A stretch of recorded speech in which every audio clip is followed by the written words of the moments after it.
भाई हैं। तो आज हमारे गांव की रोड काफ़ी दूर तक पहुंच गई है। काफ़ी भाई बंद लोग यहाँ पे बहुत अच्छे से काम हो रहा है।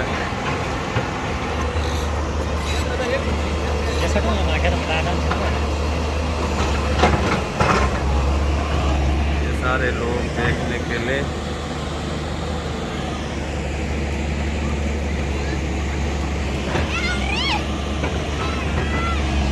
चलो एक दो वीडियो